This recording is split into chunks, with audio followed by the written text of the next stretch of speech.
देखिए, hello student. Last video में मैंने आपको बताया था कि यहाँ पर इस प्ले की क्या होती है, सेटिंग्स चेंज होती है। तो आप देखिए, जब सीरिया और रोजीलैंड अपने पिता ड्यूक सीनियर को खोजने के लिए आर्टलन के जंगलों में चली जाती है और टच स्टोन को भी अपने साथ ले जाती है, तो आप देखिए सेटिंग चेंज होती है। फिर जो ड्यूक सीनियर है, ड्यूक सीनियर बड़े आराम से फॉरेस्ट ऑफ आर्टलन में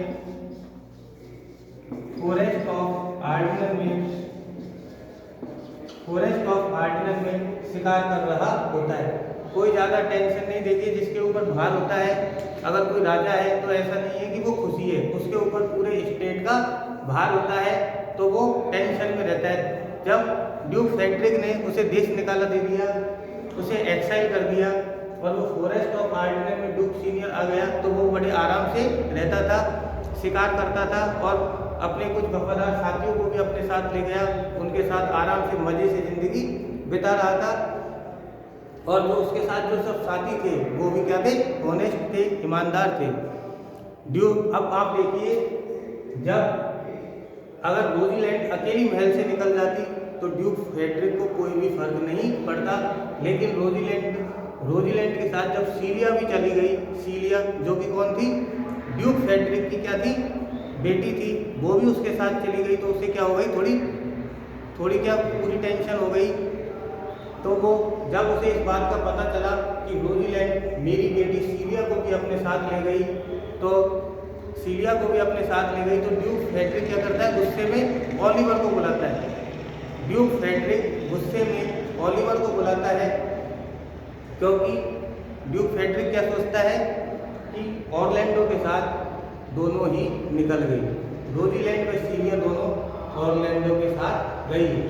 देखिए, ऑरलैंडो रोजीलैंड से प्रेम करने लग गया था और रोजीलैंड भी ऑरलैंडो से प्रेम करने लग गई थी। तो ड्यूक फ्रेडरिक ने सोचा कि हो सकता है दोनों बहनें ऑरलैंडो के साथ चली गई, इसलिए ऑरलैंडो के बड़े भाई ओलिवर को बुलाया जाता है और उससे पूछा जाता है कि ऑरलैंडो पहले ही अपने पर ड्यूक फ्रेडरिक को ये नहीं पता था कि ओलिवर ने ऑरलैंडो से पहले ही गद्दारी कर दी है। ओलिवर ने ऑरलैंडो से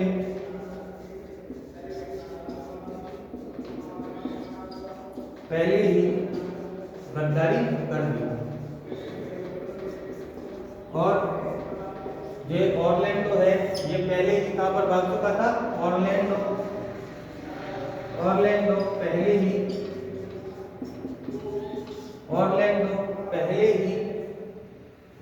फॉरेस्ट ऑफ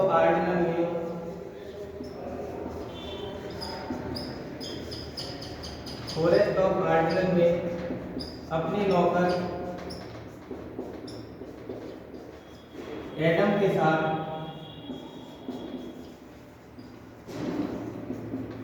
जा चुका था।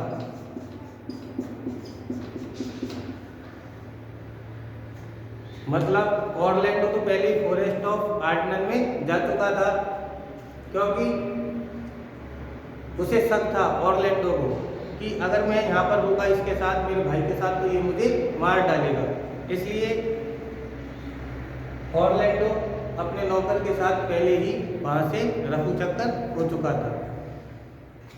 अब आप देखिए, most of the character in this play, जो अधिकांश जो कैरेक्टर है इस प्ले के, वो कहाँ पर पहुँच चुके हैं, फॉरेस्ट ऑफ आर्टलन में।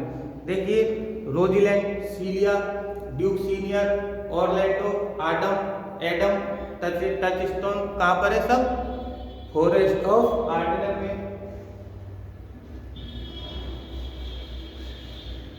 फॉरेस्ट ऑफ आर्टलन में पहुंच चुके हैं सब के सब। जंगल का नाम है। अब आप देखिए, तो जो ड्यूक फ्रेडरिक है वो ओलिवर को आदेश देता है कि तुम मुझे ऑरलैंडो को मेरे सामने लेकर आओ। जो ड्यूक फ्रेडरिक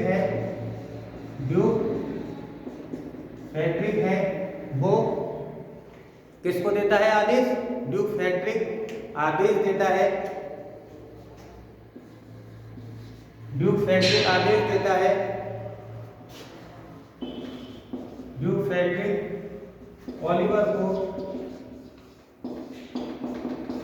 आदेश देता है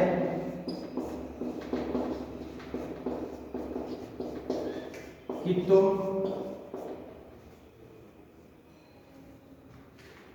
ऑरलैंडो को मेरे पास लेकर आओ, मेरे पास लेकर आओ।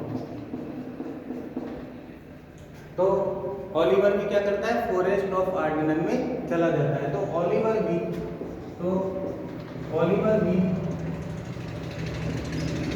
अपने भाई को खोजने के लिए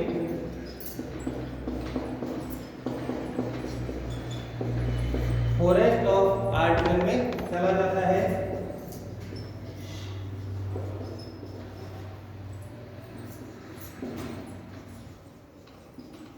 फॉरेस्ट ऑफ आर्डिनन में चला जाता है। अब देखिए सब कैरेक्टर कहां पर है? फॉरेस्ट ऑफ आर्डिनन में। देखिए जब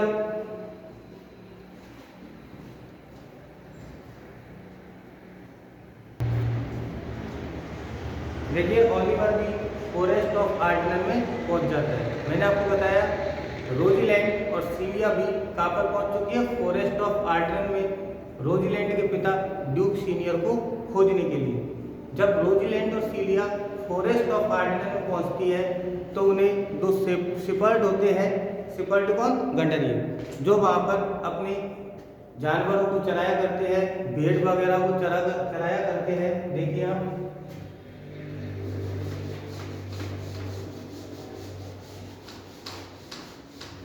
जो वहां पर अपने भेड़ वगैरह को चराया करते हैं। रोजीलैंड में सीलिया की रोजीलैंड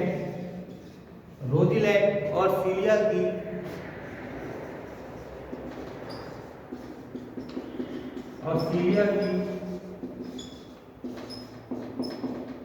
दो शिपर्ड से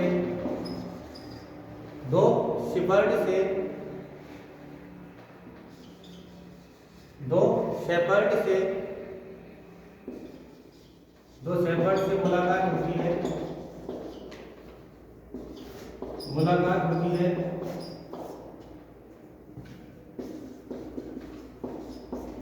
और दोनों का नाम क्या है? दोनों का नाम है सिलिवस एंड कॉलिन।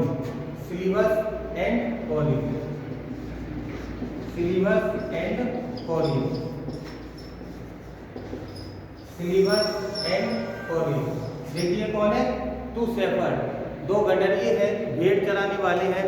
इनसे सीलिया और रोजीलैंड दोनों की मुलाकात होती है और ये क्या करते हैं? क्या अरेंजमेंट करते हैं दोनों के लिए? एक कॉटेज की व्यवस्था करते हैं रहने के लिए। दोनों को रहने के लिए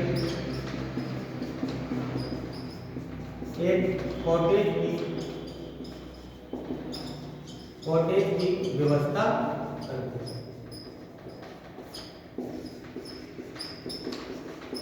दोनों को रहने के लिए कॉटेज की व्यवस्था करते हैं। अब देखिए अब तक करीब करीब या फिर हम बोले कि सबके सब जो कैरेक्टर है इस प्ले के वो कहाँ पर आ चुके हैं?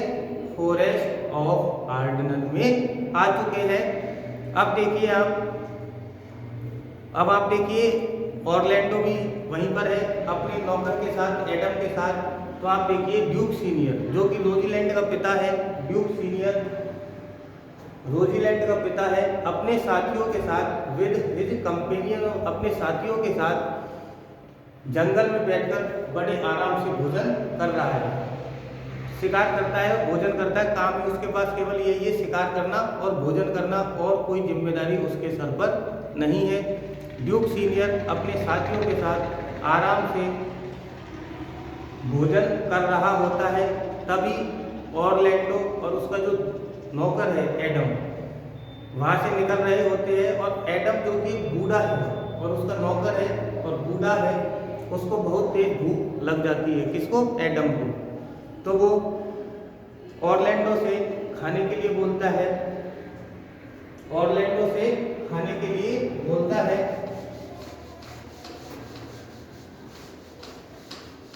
ड्यूक सीनियर आराम से भोजन कर रहा है और ऑरलैंडो और एडम वहां से निकल रहे होते हैं। एडम को भूख लग जाती है तो वह अपने मालिक किससे बोलता है? ऑरलैंडो से। तो ऑरलैंडो जब ड्यूक सीनियर को खाना खाते हुए देखता है तो उनके पास चला जाता है। किसके पास?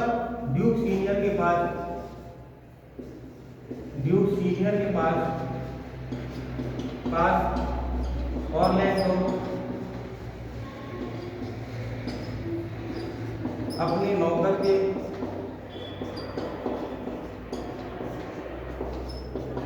खाने के लिए चला जाता है। देखिए ऑरलैंडो एक शूरवीर था, इसलिए वो जब ड्यूक सीनियर के पास जाता है वो कुछ नहीं जानता कि ड्यूक सीनियर भी कोई राजा है या फिर ये देश निकाला दे दिया इस वजह से यहाँ पर बैठे हुए हैं।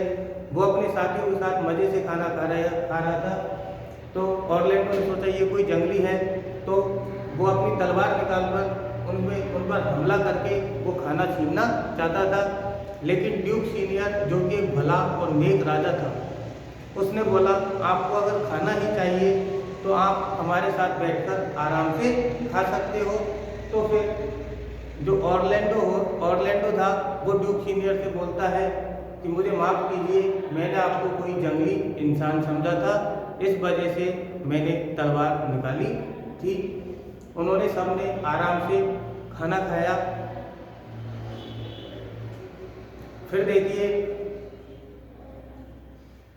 तभी वहाँ महल में ड्यूक फ्रेडरिक ओलिवर से देखिए उसने बोल ही दिया सीलिया को लाने के लिए, तो वहाँ पर आ जाता है और ओलिवर भी।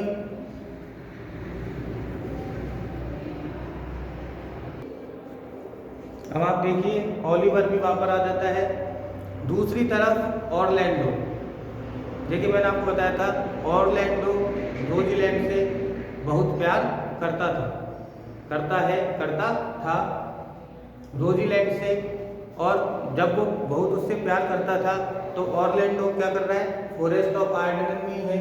तो वो क्या करता है कि जिस जगह से होकर निकलता है, जिस जगह से होकर ऑरलैंडो निकलता है, तो पेड़ों पर एक पोयम लिखता हुआ जाता है जो कि ऑरलैंडो ने रोजीलैंड के प्यार में लिखी थी। देखिए आप, ऑरलैंडो जंगल में जहां से भी निकलता है, ऑरलैंडो जंगल में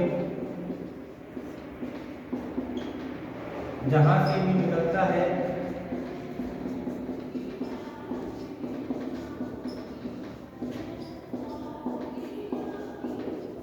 तो वह पेड़ पर अपनी पोयम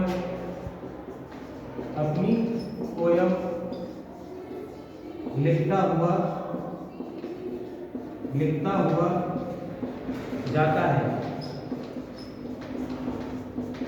जो कि उसने अपनी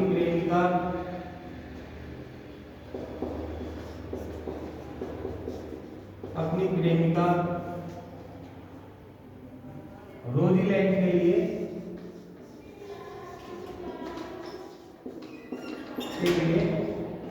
लिखी। देखिए जहां से वो निकलता है और पेड़ों पर अपनी पोयम लिखता हुआ जाता है जो कि उसने रोजीलैंड के लिए लिखी थी। देखिए उसी जंगल में रोजीलैंड और सीलिया भी है जो कि भेष बदलकर वहां पर रह रही है। जब रोजीलैंड उन पेड़ों पर पोयम अपने लिए लिखी हुई देखती है तो वो सोचती है कि ऐसा यहाँ पर लिखने वाला कौन है। फिर देखिए रोजीलैंड और सीलिया भेष बदलकर वहां पर रह रही है। फिर इसी जंगल में जो कविता ऑरलैंडो ने लिखी थी उन कविताओं को रोजीलैंड ने भी पढ़ लिया। भाई सब और जंगल में ही है, तो ऑरलैंडो ने जो कविता लिखी थी वो रोजीलैंड ने भी उनको पढ़ा। तो उन्होंने सोचा ऐसा कौन है इस जंगल में जो रोजीलैंड के लिए कविता लिख रहा है। हर इंसान सोचता है कि ऐसा कौन है जो मेरे बारे में ये लिख रहा है। तभी दोनों बहनों की मुलाकात ऑरलैंडो से हुई। देखिए तभी दोनों बहनों की मुलाकात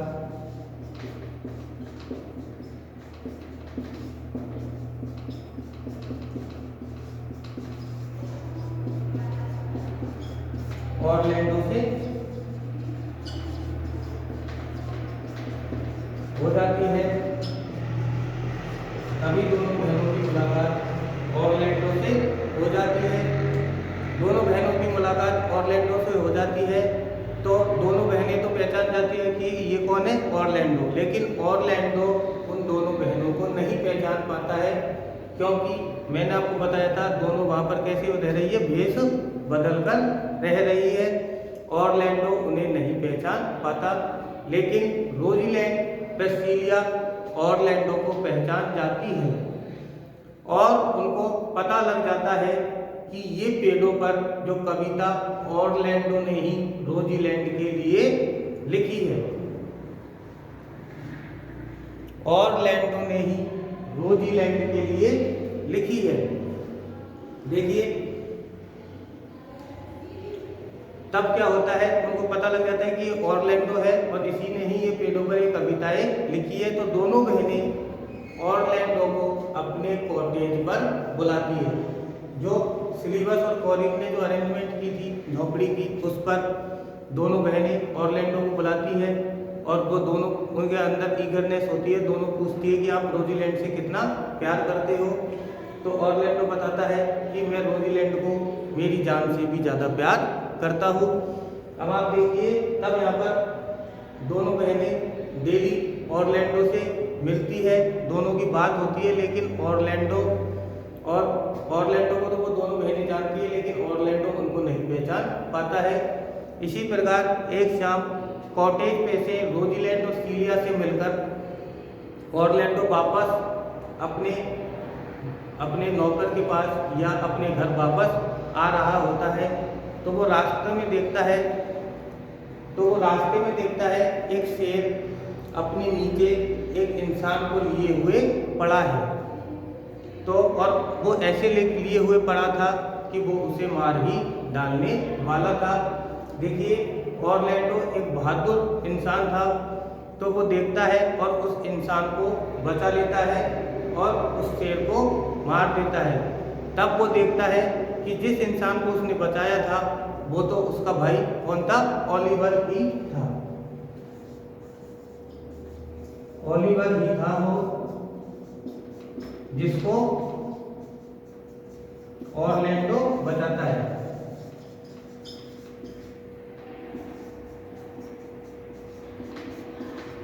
ऑरलैंडो जिसको बचाता है उसका नाम क्या है, ओलिवर ही है। तब उसको पता लगता है कि ये तो मेरा भाई है ओलिवर। फिर ओलिवर को भी अपनी गलती पर पश्चाताप होता है। वो सोचता है कि मैंने तो मेरे भाई के साथ इतना गलत किया, लेकिन आज अगर मेरा भाई ना होता तो मैं मर ही जाता। देखिए जब ऑरलैंडो शेर से लड़ता है तो वो भी घायल हो जाता है और वो रोजीलैंड और सीलिया से ऑरलैंडो डेली मिलने जाता था। उनका टाइम फिक्स था, वो भी उनका इंतजार करती थी। जब वो शेर से घायल हो जाता है तो ऑरलैंडो अपने भाई से बोलता है कि आप उनके कॉटेज पर जाइए और उनसे बोलिए कि ऑरलैंडो आज ठीक नहीं है और वो घायल हो गया है। देखिए आप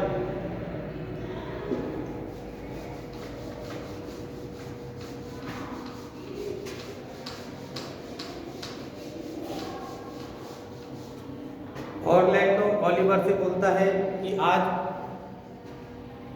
आप उनके कॉटेज पर जाइए और उनसे बोलिए ऑरलैंडो घायल है और वो आपके पास आज नहीं आ सकता।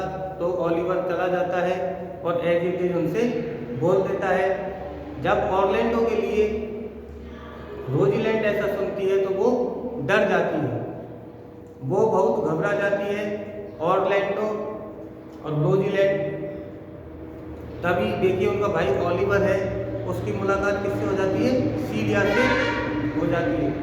सीलिया और ओलिवर दोनों एक दूसरे को चाहने लग जाते हैं, वो दोनों आपस में शादी के लिए राजी हो जाते हैं। तो देखिए जब ये बात उसको ऑरलैंडो को पता चलती है तो वो भी उन दोनों की शादी करवा देता है। किस किस की? ओलिवर से सीलिया की। फिर बात आती है किसकी? ऑरलैंडो की। ऑरलैंडो की जब बात आती है तो ऑरलैंडो मना कर देता है, वो बोलता है मैं तो रोजीलैंड से ही शादी करूंगा। पर जो ज्ञानवीर, जो कि रोजीलैंड के भेष बदल कर नाम रखा हुआ था, वो बोल रही थी कि जब हम ओलिवर और सीलिया की जिस मंडप में शादी करेंगे उसी मंडप में मैं तुमको वादा देती हूँ कि तुम्हारी और रोजीलैंड की भी शादी होगी। ऑरलैंडो उस ज्ञानवीर लड़के से पूछता है कि आप उसे कैसे लेकर आएंगे? तो वो बोलता है कि मेरे पास एक ऐसा मैजिक है कि मैं रोजीलैंड को यहाँ पर बुला दूंगा। देखिए फिर दूसरे दिन जब ओलिवर और सीलिया आती है तो ऑरलैंडो और वो जो भेष बदल कर रोजीलैंड रहती थी वो भी अपने नए रूप में आती है। ऑरलैंडो की रोजीलैंड से शादी हो जाती है, ओलिवर की सीलिया से शादी हो जाती है और वहीं पर रोजीलैंड का पिता ड्यूक सीनियर भी उपस्थित रहता है। ये इनकी आपस में वहाँ पर ऑरलैंडो की ओलिवर में सीलिया की शादी हो जाती है और ऑरलैंडो व रोजीलैंड की शादी हो जाती है।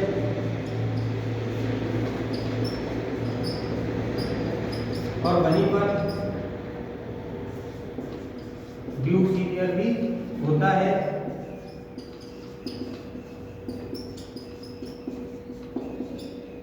सब आपस में इनका पूरा काम क्या हो जाता है?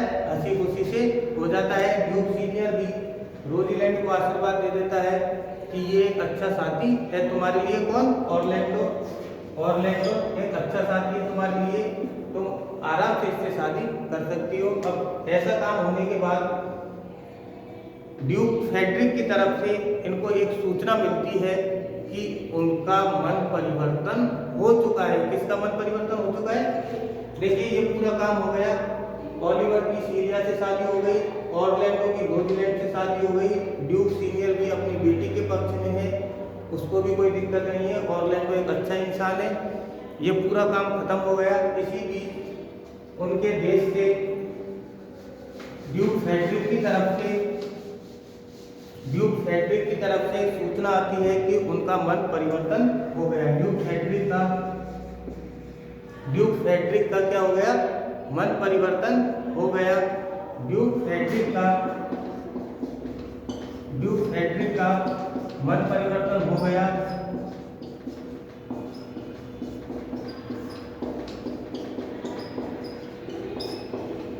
और वह कहां पर चला गया? जंगल में।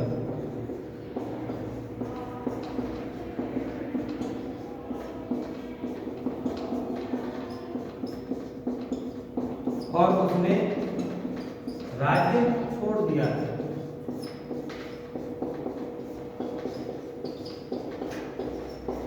देखिए ड्यूक फ्रेडरिक मन परिवर्तन हो गया, जैसे राजा अशोक का हुआ था उसी प्रकार ड्यूक फ्रेडरिक का मन परिवर्तन हो गया और उसने अपना किंगडम छोड़ दिया और ध्यान मग्न किसी बाबा के साथ बैठ गया। तो फिर जब ड्यूक फ्रेडरिक राज्य से निकल गया तो ड्यूक सीनियर को अपनी कोई सत्ता वापस मिल गई। ड्यूक सीनियर को अपनी खोई हुई सत्ता वापस मिल गई।